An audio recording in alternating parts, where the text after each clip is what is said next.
Setelah rangkaian peristiwa besar mengguncang bumi, ketika Dajjal telah lenyap dan Ya'juj-Ma'juj telah binasa, dunia memasuki babak baru. Ketakutan mereda dan harapan kembali tumbuh di hati orang-orang beriman. Di masa itu, Nabi Isa memimpin umat manusia dengan penuh keadilan. Tidak ada lagi kezaliman, hukum ditegakkan dengan kebenaran, dan manusia hidup dalam kedamaian yang nyata. Bumi berubah menjadi subur dan penuh keberkahan. Hasil bumi melimpah. Kekayaan tersebar luas, hingga hampir tak ada lagi yang mau menerima sedekah. Manusia merasa cukup, hati mereka tenang. Nabi Isa menjalankan syariat Islam dengan sempurna. Dunia terasa seperti surga yang Allah hamparkan di bumi.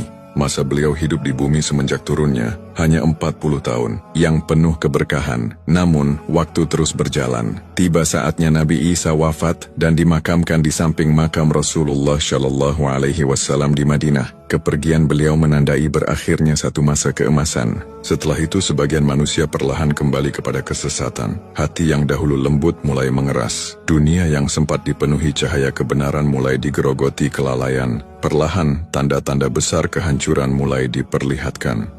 Allah memanggil matahari untuk bersujud di bawah arsy-Nya. Manusia merasakan malam yang sangat panjang, seakan satu malam terasa seperti 3 malam. Hati dipenuhi kegelisahan. Pada saat itu pula Allah mengangkat Al-Quran dari muka bumi. Tidak ada lagi ayat yang tersisa di dada manusia. Mushaf yang biasa dibaca berubah menjadi lembaran kosong. Tidak terdengar lagi lantunan kalam ilahi. Ketika matahari kembali diperintahkan terbit, manusia menunggu dengan cemas. Namun mereka terkejut ketika matahari muncul dari arah barat.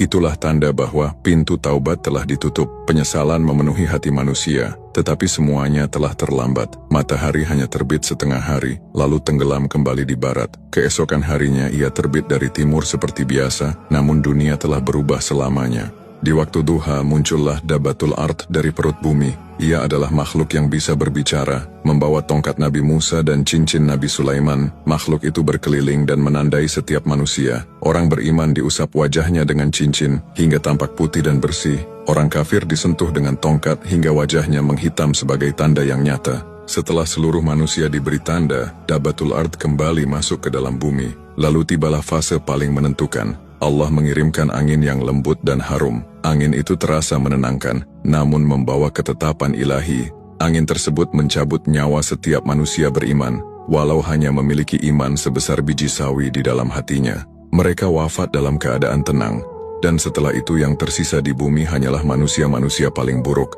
Di atas merekalah kelak kiamat akan ditegakkan.